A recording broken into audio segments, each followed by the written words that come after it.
All right, everyone. I think we can go ahead and get started. Good afternoon. Welcome to today's Kentucky Environmental Leadership Institute session.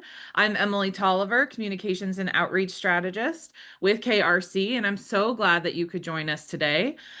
For those who might be new, KELI is a free webinar series that is designed to help local leaders and community members better understand environmental issues and make informed decisions that are going to protect Kentucky's air, health, land, and water. Today, we are so excited to welcome Laura Krauser, the GIS Research Coordinator at the University of Louisville's Center for Geographic Information Sciences. Laura is a geographer with a passion for education and empowerment, using GIS technology to make a meaningful impact.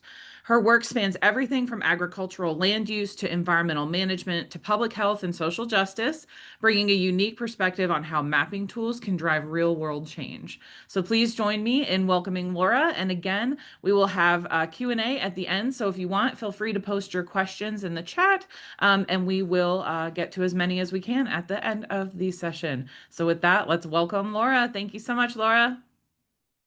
Yeah, thank you. I'm so happy to be here. I'm really appreciative to be part of the KELI sessions where we get to talk about the things that we're passionate about when it comes to environmental change.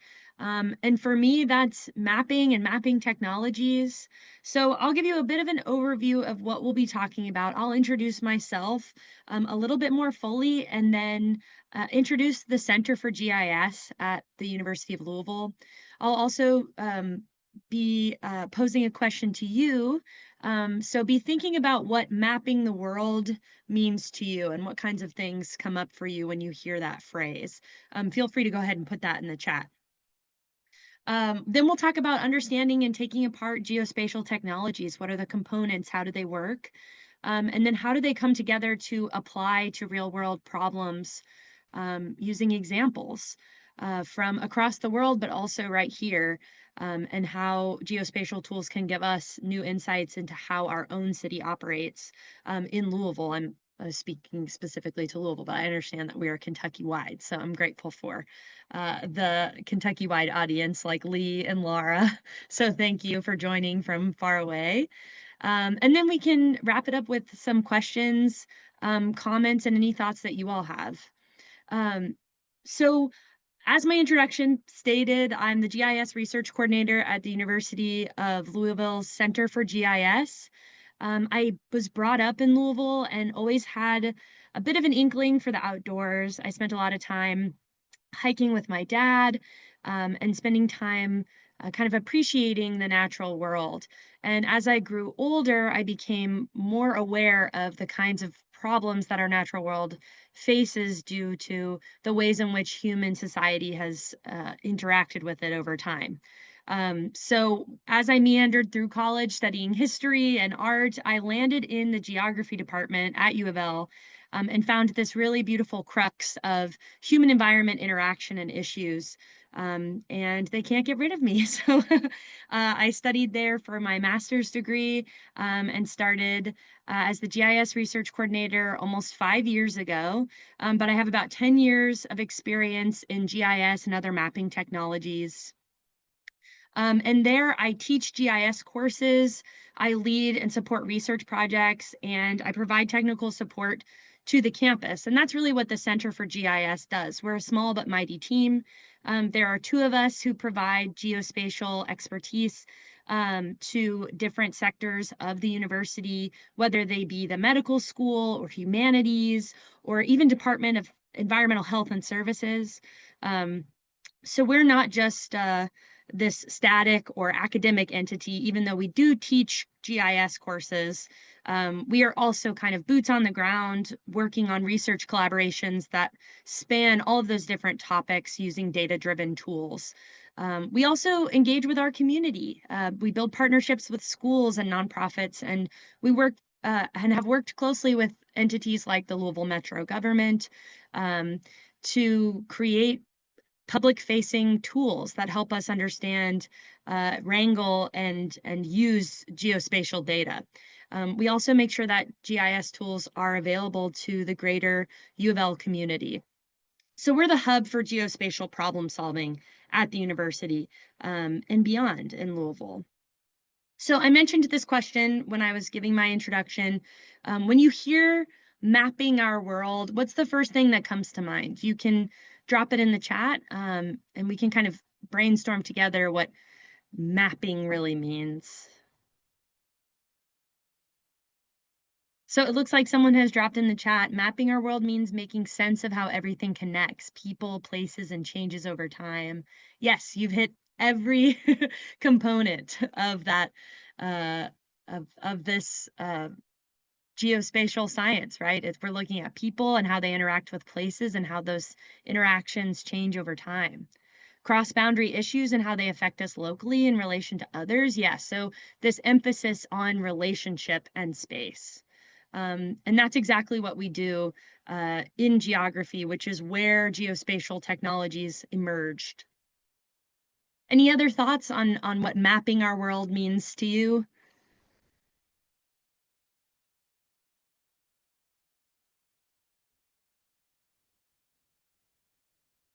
Yes, so making practical sense of connections, getting an accurate understanding of a geographic area. I think that's really the foundation of geospatial technologies. And we'll talk about that leg of it when we dive in a little bit more. But before we move into understanding geospatial technologies, we really need to zoom out a little bit. And talk about geography as a whole. Because to truly grasp what geospatial technologies are and why they're powerful, it's helpful to understand, again, this kind of discipline from which they emerged. And geography is a lot more dynamic in terms of relationships and connections, like you all mentioned in the chat, than it is just memorizing capitals or drawing maps, like we might remember from, our 6th grade geography class. So at its heart, geography is the study of places and relationships between people and their environment. It's asking the where questions, where things are and where they are precisely, as mentioned by Stephen. Um, what relationships are there? So why did something end up where it is? And how does it interact with different components of nearby things and far away things? And how are those connections and patterns changing across our planet all the time? So understanding that way of thinking geographically is what geospatial tools and technologies allow us to do. And they allow us to do it with an incredible amount of precision and insight. And just to open up a little bit more of the geography kind of Pandora's box is to think about geography as a continuum and why it's a perfect home for mapping in general. Geography is inherently a bridge building discipline. So unlike many other fields where people can specialize very deeply, there are ways in which geography embraces the entire spectrum of our world.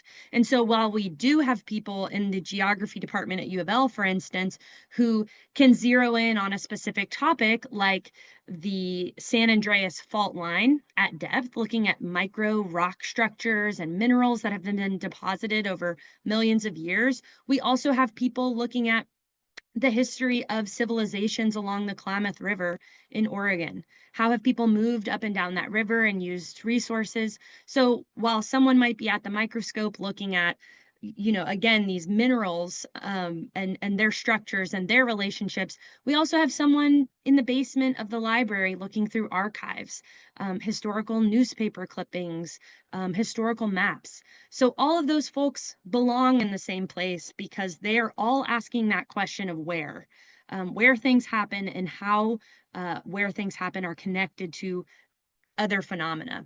So we have two kind of main camps in geography, and that's the physical geography end, where we're thinking about mountains, rivers, our climate, and how they operate, and thinking about Earth as a system. By the same token, geography also includes human and cultural patterns across our global landscape. So how do people organize themselves, build cities, move across the landscape, and leverage environmental components to make home for themselves? So geography is truly unique in that there are people in our discipline actively looking to connect these, physical and socio-cultural components of our world. And we can ask questions like, how does climate change impact human migration? Where are people leaving from? Where are they going? Where are they in between? You can ask questions about how urban development might affect things like local weather experiences for the individual human, but also for the region. So there's an integrative approach that geographers, again, can dive deeply into these different corners of the science. But there is something really essential and powerful about looking at where things happen that unites all of us. And there's a great example of, leveraging tools of geospatial science and studying where things happen from and throughout history. I've mentioned technology because it's in the title of my talk, but geospatial science is a broader study of the phenomena based on their location and spatial relationships on the surface of the Earth. So there is a scientific approach that we can use to look at how locations and arrangements of certain phenomena influence other phenomena. So one of those examples that is cited early and often for leveraging mapping tools and the where of things happening, connecting to more important insights or broader understandings is from London in the mid-19th century. So London was experiencing a huge cholera outbreak in the summer of 1850, the mid 1850s. And the prevailing scientific theory at the time was the miasma theory, which was, connecting disease and ailments to quote unquote bad air or bad smells. So anything that was rising from like decaying matter or an open sewer would be connected to the potential of getting sick. Germ theory came along a little bit later and was supported by studies that were done in London in the mid 1850s, and specifically by a physician named John Snow.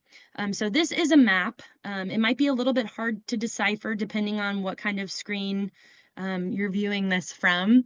But there are road casings and black kind of bars at different addresses. And this is a map of London's Soho district that was developed in the mid 1850s. And it documents a particular wave of sickness wherein 10% of the population of this neighborhood had been killed by cholera. And the outbreak was only subsiding because people were leaving in fear of living so closely to such a massive die-off. And so this famous map is one of the earliest examples of what we now know as geospatial science in action.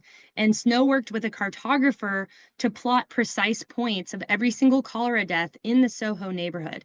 So elevating that component of where things are happening to the what is happening, the phenomena of people dying from cholera. And if we zoom into this area that I've drawn a little box around, we can better see the data that's laid out. So each black bar represents a death at a specific address. And at the center of Broad Street, there is a water pump that's highlighted on your map.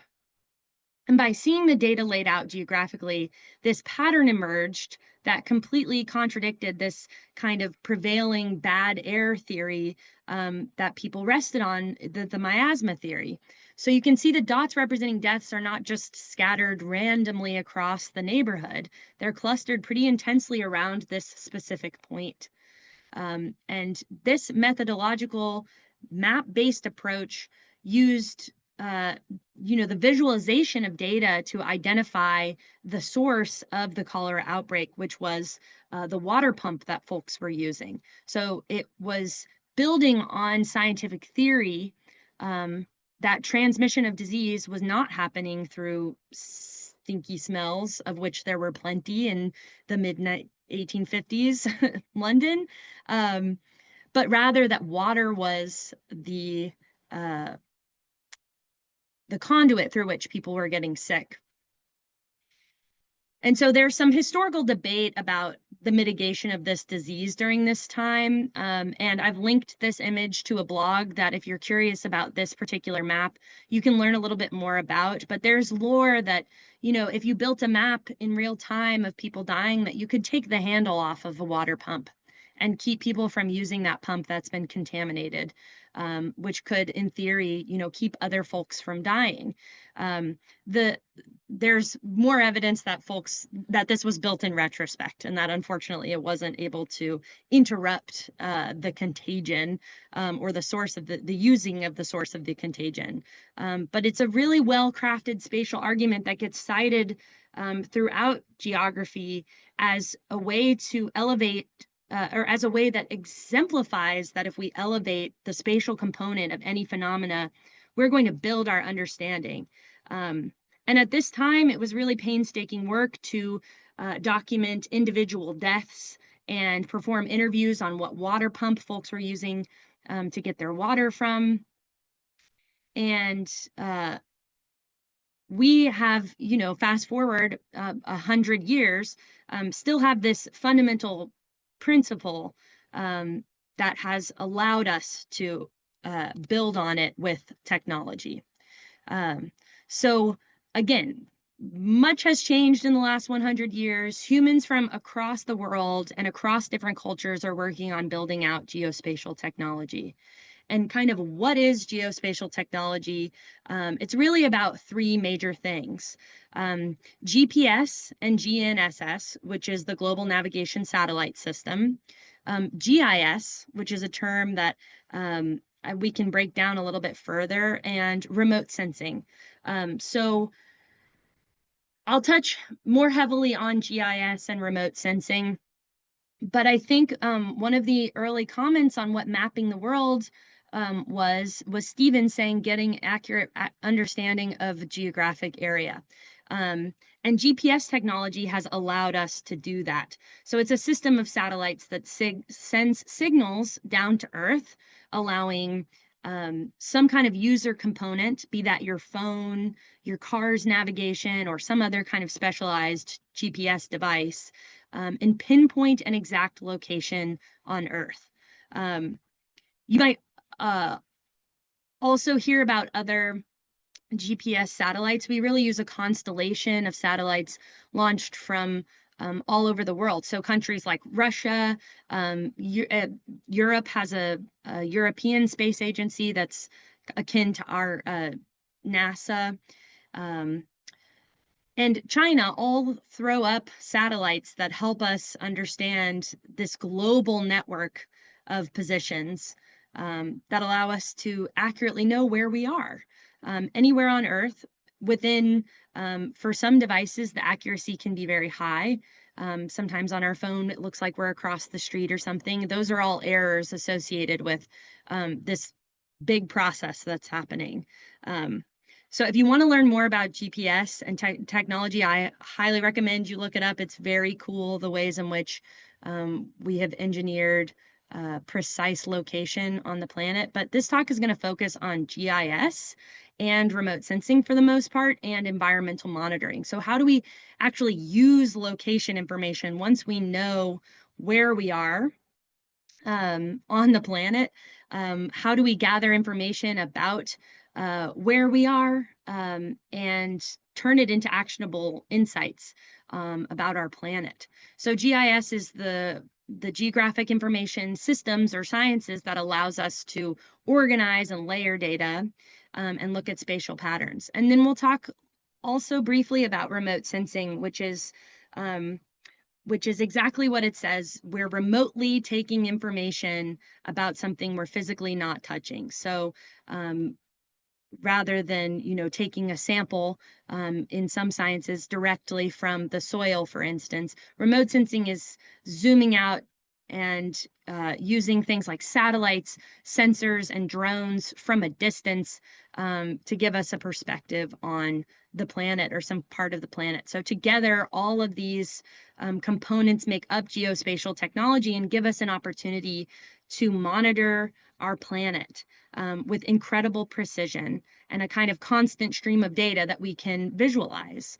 And we visualize that data using GIS. This is the digital system that we use for gathering, managing, and analyzing spatial data. And this is where we can explore relationships and patterns across space and time, actually, how things change over time too. And we can link information to locations by stacking layers of information about a place. So one layer might show something like the topography. So what is the elevation when I'm in a specific place? Another layer might show water features or land use. Another feature might show where buildings are. So we put all of these different layers together and we can get a full picture of what's happening in an area. So we have our real life world, and then we can break it out into layers to better understand different components of that. So it allows for spatial thinking that allows us to not only ask that what is where precisely, but why is it there? What happens if it changes? And how do we leverage these different types of understandings about different components or systems in our world to support things like city planning or change over time, conservation, public health. We've seen a lot of GIS maps in the world in the last 5 years because of the COVID epidemic. And I think that, we also see maps that show GIS data during election seasons. And I think that having an understanding that we're breaking out different components of our world to show and gather new insights from is really the most important thing to take away from what kind of power GIS has. So it's the behind the scenes tool that allows us to make decisions or give insights. And we do this by querying data. And so I'll give you all an example that we use a lot in the Center for GIS, and that is, quick, a dangerous chemical spill from a local factory is going to affect surrounding neighborhoods. That chemical spill is going to affect 1 mile radius around the space, and it is going to flow downhill. So who do we need to evacuate? Well, we can map the particular chemical plant and we can buffer 1 mile out from the chemical plant. So within our GIS, we are, telling it 1 mile from this particular place. We need to highlight everything within that. But we can also query what is downhill. So we might have a building layer, but we also might have an elevation layer that allows us to say that the building is at 488 feet above sea level, and we need to highlight all of the different parcels or buildings that are, downhill from that. From there, we can look at tabular data or parcel data and look at maybe not just the address of the place, but who owns it. So who in our property log owns the specific place. And so who do we need to notify? We have all of that baked in to a GIS. Other where questions like, who lives within walking distance of a supermarket in Jefferson County? This is a series of maps we worked on with the Wagner Black Student Union, who is exploring the spatial relationships between communities and access to grocery stores. So we have blue triangles representing grocery stores and these green polygons representing a 1 mile walking distance. So that's not very many people, right? We also are looking at who lives within driving distance of a supermarket. So we have our blue triangles representing major retail grocery stores and a 5-minute drive time. And that's a lot more of Jefferson County, right? But we can also ask questions about access. Who does not have access to a car to get to the supermarket? We get this data from our census that comes every decade. So we can see that there may be plenty of the county covered by a drive time of 5 minutes, but many of those folks in certain areas of the city are struggling to drive anywhere because of their access to a vehicle. So we can also ask questions about where we might want to put a new grocery store. So we can map demand points, or within census blocks, the number of folks that are there, the number of folks who don't have access to a car, and where among all the buildings in Jefferson County could there potentially be a new supermarket to serve the most amount of folks. So you can see how powerful GIS is for asking those where questions and for digging into data and finding patterns within our communities. But there are also an incredible amount of detailed data being captured about the surface of our Earth and how that changes too. And a lot of our GIS data is actually derived from what we call remote sensing data. And when we're thinking about looking at our Earth from a global or large regional perspective, we have another absolutely essential geospatial tool coming into play, which is remote sensing. And as I mentioned, remote sensing is observing something from a distance. Usually we're doing this with tools like satellites. Again, there's an incredible international network of satellites collecting information about the Earth's surface. And whether that's, looking at landscape dynamics or looking at ice caps or lights at night, we have different sensors for different types of phenomena that we're interested in studying. And it's one of the most important tools to have emerged for monitoring environmental change, giving us a consistent global view over many decades to look at trends like, for instance, urbanization. So this is a time lapse of rapid urban development in China. It's a testament to how quickly our human footprint is changing the face of the Earth. We can watch again, the city in the 80s kind of begins in this center, and expands rapidly over the next few decades. So we're getting a kind of consistent global observation that only satellites can really give us in terms of this perspective. A little bit closer to home, this is in Whitesville, West Virginia. This is imagery over the last few decades that shows that there are landscape level alterations driven by human activity. And just like that urban growth, you can see through satellite imagery just the scale and speed at which humans are driving change on the Earth. So again, these large scale monitoring components from above are really helping us give us insights to how humans are driving change in the global system. And these satellites don't just take a picture. I mean, what we were watching was in the visuals part of the electromagnetic spectrum. That's just a small slice of all of the energy that's out there. There are special sensors that can see across much more of the electromagnetic spectrum than the human eyes can. So even with our eyes, we can see those landscapes changing. But if we dig further into looking at reflectivity from different surfaces, we can, see things and tease different components of the landscape out by leveraging different wavelengths of light that reveal things like health in vegetation. Thermal energy is a huge kind of realm within our field. Looking at how temperatures vary across different surfaces. So there's ways to dig in just beyond what we can see with our naked eye and look further into things like vegetation health. So we have this global image of vegetation or healthy vegetation across the planet.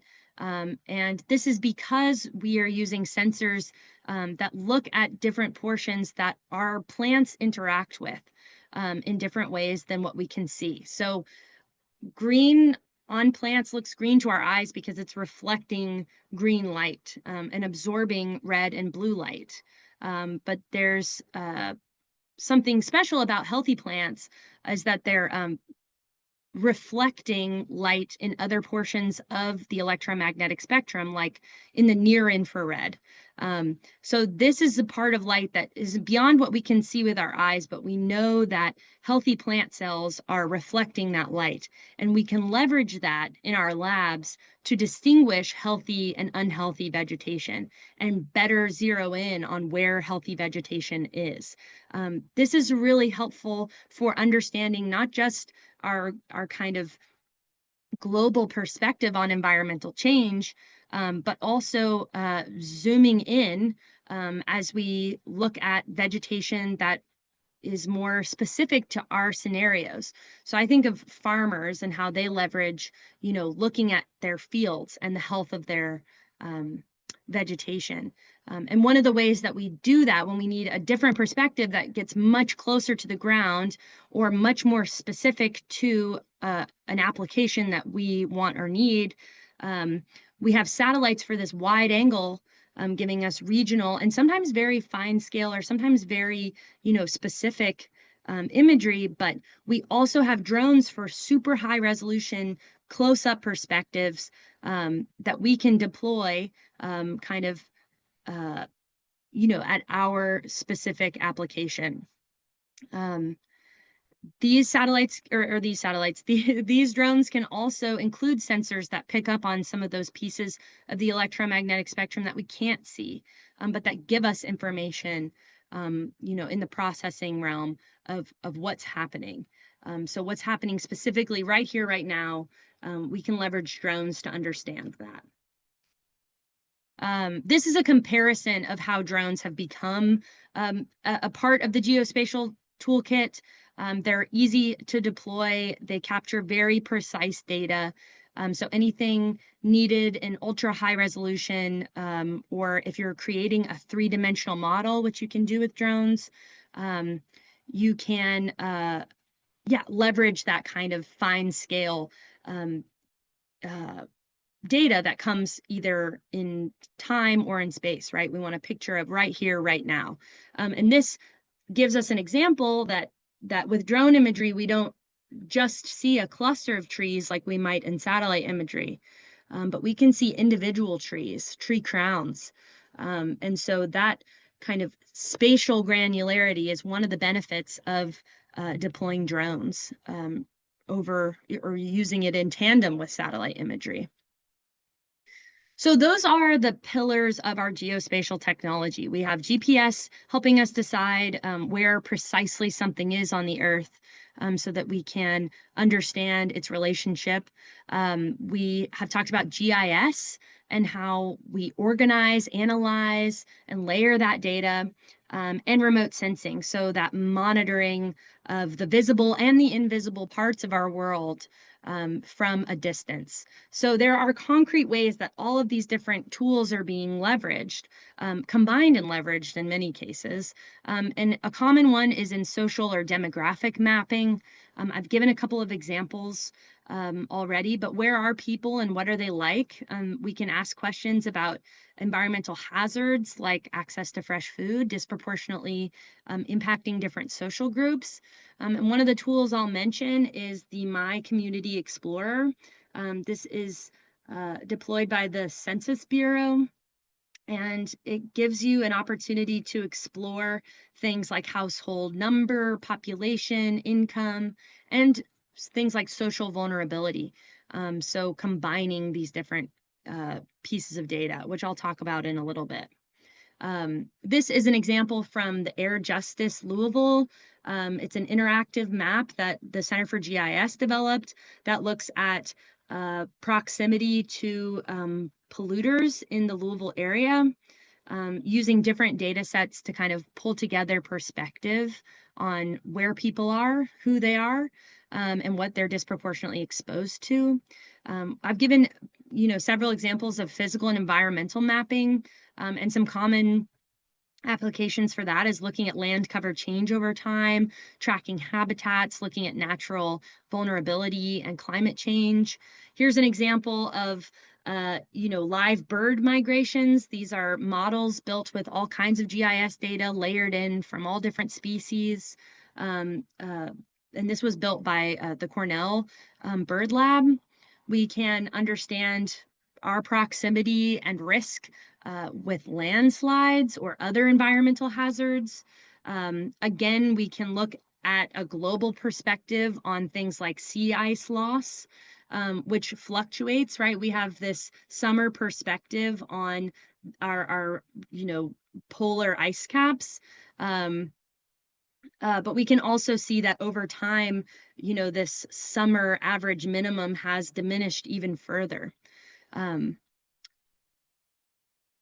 We can look at land cover dynamics. This is a resource that allows you to explore land cover, and that's derived by looking at all the different ways things like water, trees, built spaces interact with the electromagnetic spectrum, and how we can tease out, what is actually on the surface of the Earth. We use GIS in a lot of logistics and transportation. So how can we minimize transportation costs? Where should the next, big box store be? Looking at, where existing resources are, where, potential customers are, what's easy to get to from a transportation perspective. And then we also use mapping in journalism and storytelling. And I mentioned the COVID maps, and there are, lots of ways that I feel like we've been exposed to things that are called story mapping, which is incorporating all kinds of media, including maps and geographic data, to give us understandings about a news topic or a specific interaction or phenomena or relationship in space that we want to call attention to. And there are, endless numbers of story maps. One that I found looks at the impact of Brazil's historic flooding in the last year. Another one looks at, wrangling data from COVID-19 to exhibit trends and spatial relationships. And I'll kind of wrap this portion, of my lecture with an example of the kind of combination of all these different types of data to give us insight that can drive things like policy and funding for environmental change. And that's the tree equity score. So the tree equity score is an index or some sort of score or grade that combines a lot of different pieces of information. And it was developed by scientists at the University of Vermont, Google, the United States Forest Service, and elsewhere, but it represents this greater trend in understanding geospatial relationships by representing that index, right? It's multiple factors, all have relationships, and we can boil them down into a single number that tells us something important about the different components. And these allow us to simplify all of these complex spatial relationships and data to quickly identify areas that need attention or support. And they get built for things, anything from tree canopy cover and equity to drought severity or air quality.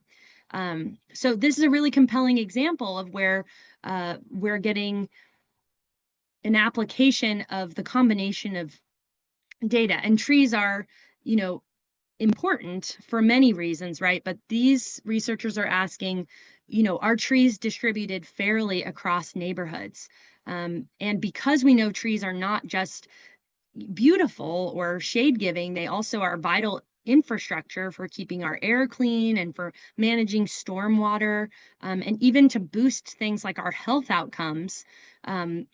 We need to understand the dynamic of trees and tree accessibility in our cities. And so this is what this group of researchers set out to do, looking at things like the existing tree canopy. And this is the first layer in their, particular algorithm in their equation for looking at and building a tree score. So they used remote sensing data to map trees at a high resolution and took all kinds of satellite imagery to get a pretty accurate picture of where trees are in our national cities. So this tells us kind of exactly where green space is in each neighborhood. And if you look at the bottom right-hand corner towards the Kentucky map, you can see that that's the Louisville and Nature Center, kind of Joe Creason area. That's the big green component that really pops out. You can also see U of L's campus kind of in the center of the map, just north of the 65 symbol. But what we're looking at is, areas of impervious surface or built area in the pink, grass or low vegetation in that light green, and tree canopy in that bright, darker green. So Louisville was recently identified as a fast growing, heat island. And we know that trees help mitigate things like uh, heat, which has disproportionate health effects for folks who have any existing health issues, elderly. So there are reasons to incorporate trees, not just as, these beautiful things that we appreciate, but because they have this ecological functionality that folks are potentially being deprived of based on where they live and based on demographics. So we bring in the people data using GIS data, and we look at socio-demographic data from the census that include things like age. So where are the presence of elderly people? Where are their health vulnerabilities and heat-sensitive illnesses clustered? Where are people in general, where is the population density for this place?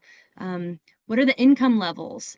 This is a map of income across the spectrum of high, average, and low compared to the national average. And we can see that there's a spatial pattern related to income. The folks at Tree Equity also looked at racial and ethnic demographics.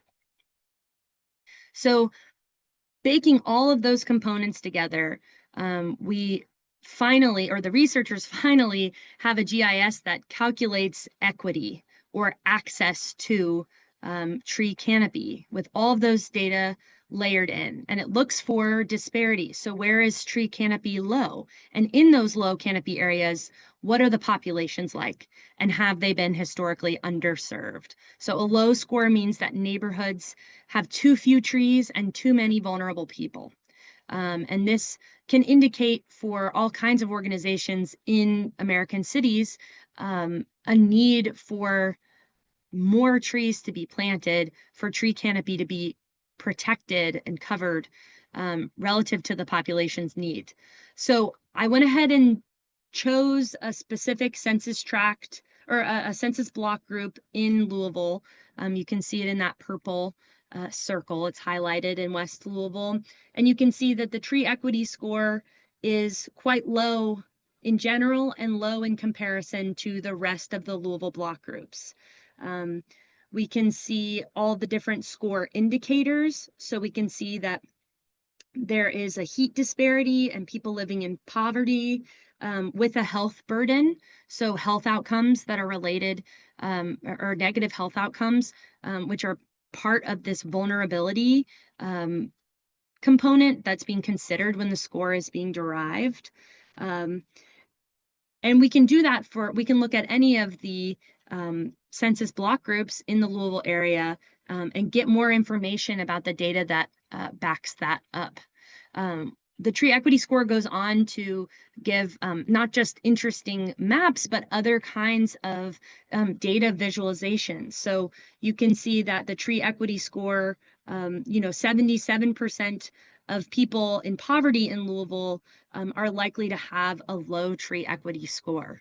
And you can look at all of the different components and variables that were used to decipher this particular pattern in Louisville and help inform where city planners, nonprofits, and other community groups should be prioritizing tree planting and advocating for changes in things like zoning, budgeting, and other resources that could empower residents to advocate for change. So it's a really great example of how geospatial technologies help us see environmental problems, but also look at kind of deep-seated historical social inequities with data-driven solutions that help us illuminate those components.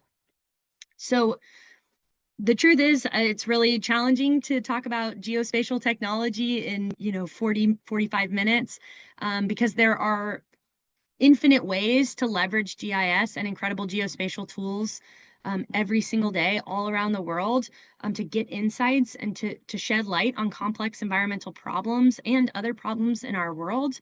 Um, and I think the most important thing about them is that they help us understand problems so that we can make informed decisions and so that we can leverage data to move forward together, in terms of addressing environmental challenges. So I really appreciate your all's attention and your curiosity. There are maps out there everywhere telling stories, and giving us information and insights. And I hope that this conversation has helped you get a little bit more perspective and peel back the layers on how those maps come together.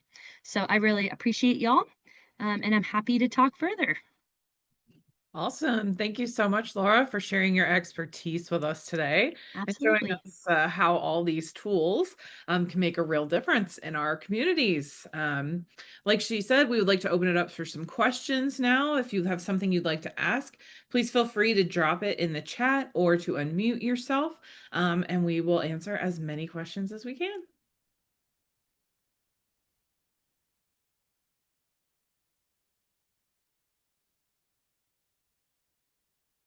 I'll also mention that I will make my presentation available to you all, and include lots of links to everything from the background images that I used in some of my transition slides to the resources that I mentioned for you all to explore geospatial data on your own time, and perhaps develop your own insights and resources to leverage for community change where you are.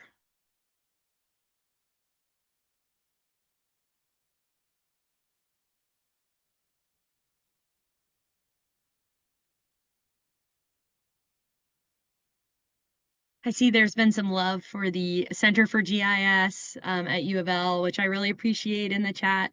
We do our best to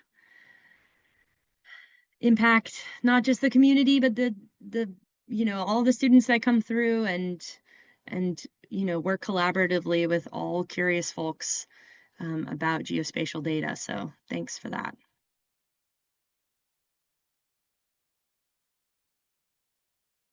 So it looks like Pamela asked, how feasible is it to match up different data from different mapping resources like water quality data and human data in the tree score project?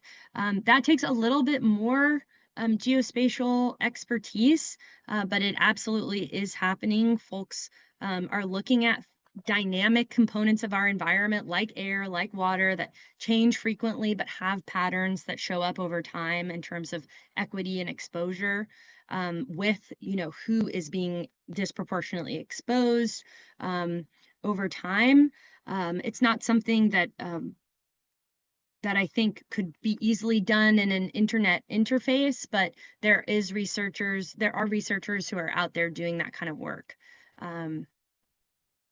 So this is follow-up question from Pam. So I assume that means to do that, you need your own GIS software, really, if you're going to really overlay them. Is that still true?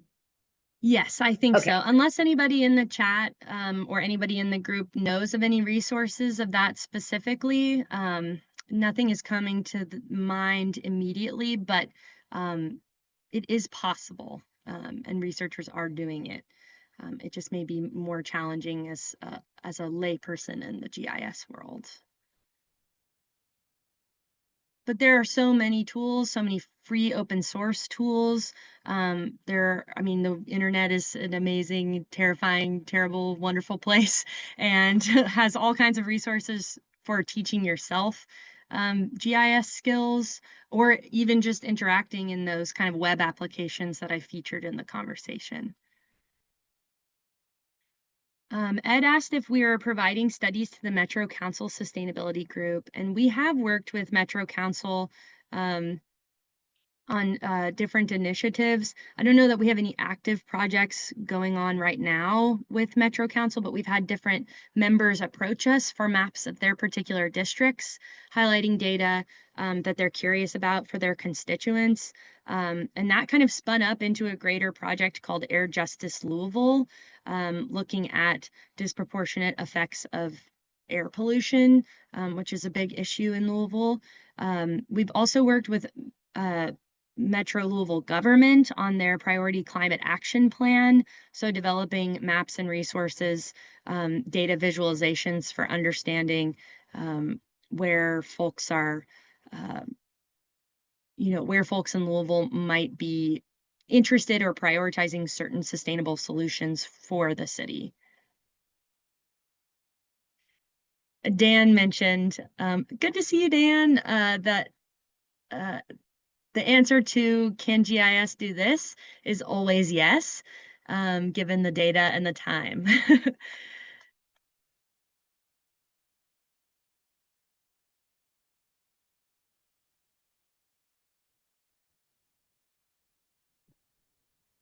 Well, thank you, Laura. Thank you, Emily, for putting this KELI together. It was a great topic. I think everybody got a lot out of it. And Laura, you were an excellent presenter. Really made it understandable and gave us a lot of great visuals. So thank you. I also wanted to give a shout out to Leslie Sneed, who's our KRC biologist and uses GIS quite a bit. She couldn't join us today, but I wanted to share that she uses GIS quite a bit to look at impacts of pollution and development on wetlands. She looks at change over time. She uses GIS also to truth out, as she says, the impacts of different things happening on our Earth in Kentucky. So thank you, Emily. Thank you, Laura. And if you would like to support KRC and Leslie's work in particular, please go to our website, to our donate page, or look at the QR code there on the screen. Thank you so much. Yeah, I'll lastly mention that those resources will be coming out, and my supervisor and colleague at the University of Louisville Center for GIS just placed a couple of resources in the chat. There is a way to sign up for a public free account with Esri software, and you can explore tutorials that are also shared in that link. And I'll be sure to include those in the resources list that comes your way. So thank you again for your time. Thank you so much, everyone. Thank you.